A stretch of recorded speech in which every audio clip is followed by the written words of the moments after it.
Bobby Blitz from Overkill here. We're in Dublin tonight. This is our first trip here. We're here on St. Patrick's Day weekend and it is full of tourists, beer, and fun.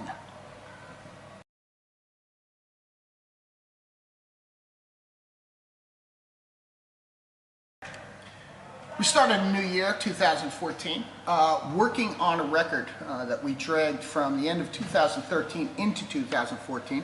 As I'm doing this interview right now, we are so close to finishing. A few more vocals to be done, maybe 1.5 songs to finish, and we're also in the process of mix. The person we're using for the mix is Greg Reilly, who had done and mixed the Electric Age for us. So we went back to him, obviously very happy with the sound that he had produced for that last release from 2012. We're looking forward to finishing a tour through Ireland and the UK. After this, we do a few festivals, very few this summer. I think we're at Legacy Fest in Germany.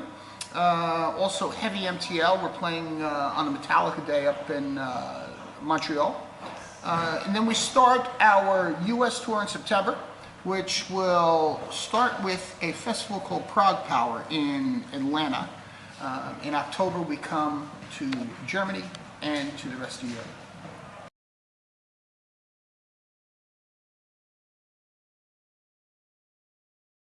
I think what keeps us around is the love of the competition.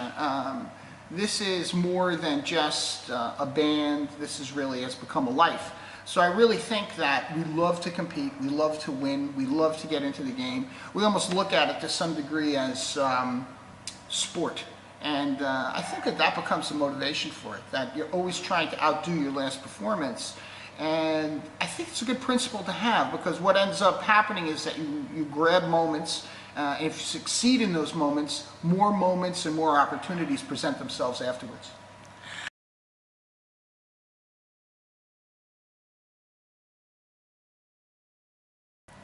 Describe my music to your 80-year-old grandmother.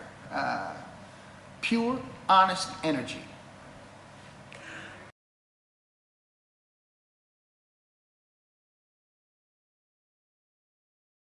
The very first gig I had was in a band called Tempest Fugit, Time Passes, and it was in high school, so I was approximately 16. I was playing bass. And my father worked with mentally handicapped adults. So we played a room that was full of old guys who were mentally handicapped. And I do remember that we had no PA system, and I was very nervous, even though we were playing in front of these people who probably didn't understand what we were going to do. We were a cover band. And we had 2 microphones taped together, and there was a priest that came in, and he was going to introduce the band and talk to these mentally handicapped people. And when he grabbed both mics, he got a shock. And through the PA came the priest saying, "Shit." So that was my first gig at 16.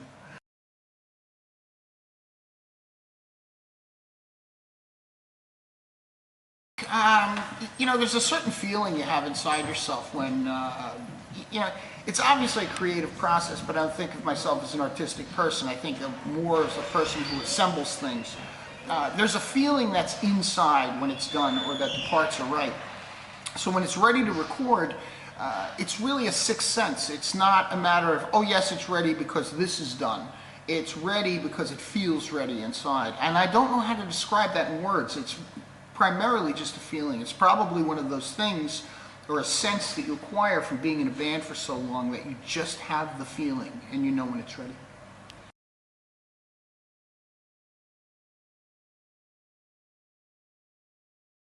You know, it's a different world for newcomers with regard to record deals, because it's a hard world because of instant information, and your competition is much greater, I think, in 2014 than it was in, for instance, 1984 when we got signed.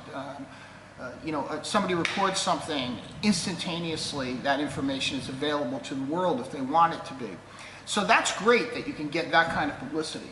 But the other thing is that everybody now does it.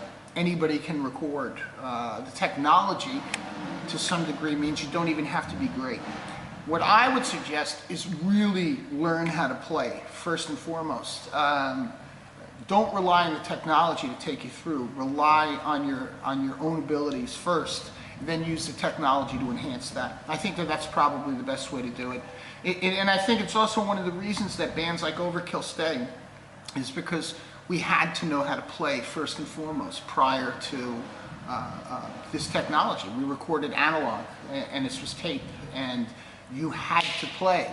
And now you don't have to. Not all have to. And I'm not talking about every band, obviously, but I do think that some rely more so on the technology than their abilities as a band.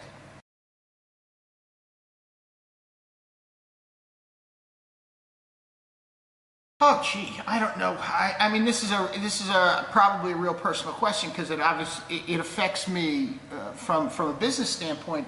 You know, I've managed the band with Dee Dee since the mid-90s, and when we first came into this, we wanted to make records, albums, LPs. Then we changed to CDs, and then technology changed it obviously to the download. And I'm skipping very quickly through there.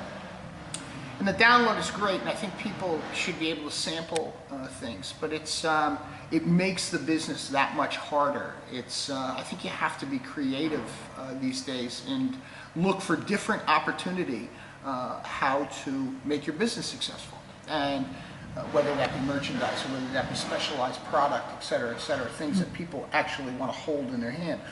Because let's be serious, if they don't purchase it, it goes away. It's as simple as it is. At the end of the day, it still is a business, and it still has to be successful. So I'd probably change some of the file sharing.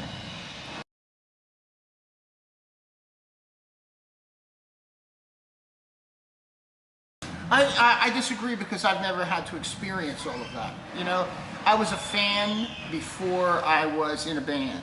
So I've always looked at where I am with regard to music as being part of a community.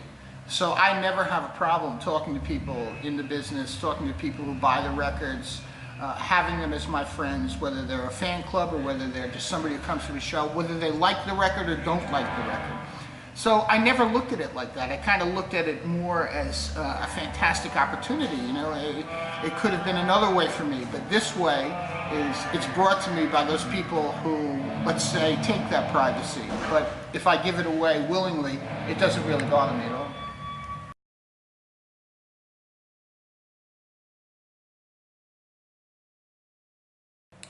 Sleeping late. My wife says this is the middle-aged boys club. We all get together a few times a year.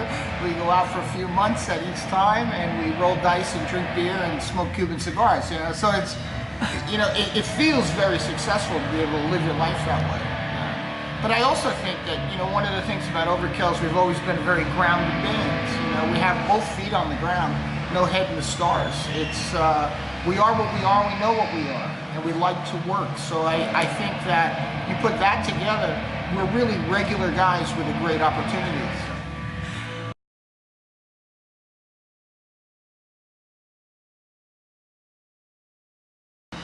One word to inspire, purity. I think that that's one of the things that we have, is purity. We do this regardless of the business, we do it because we like it. So.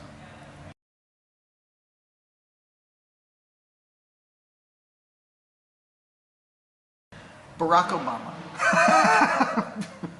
Because I have a few things to say to him.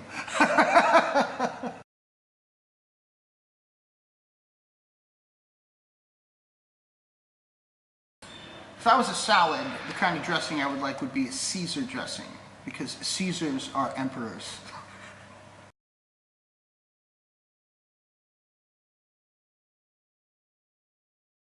Whenever I'm doing an interview, wherever I am around the world, I'm always thinking about the Skull Crushers in Germany and the rest of the world. But it did start in Germany, started in Bavaria, and always like to say hello to them. Hello.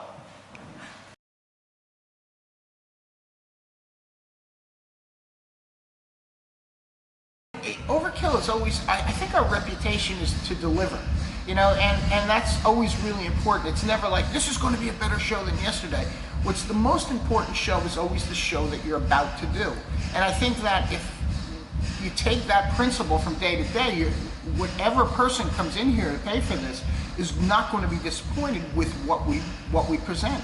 I like to look at the instant opportunity as being the most important moment in my life, and that would be Dublin, you know, in March 2014. That's what it's all about for me. So I think with that attitude, I think you can expect a successful evening. See you in Europe. We'll see you around the world. 2014, another overkill year.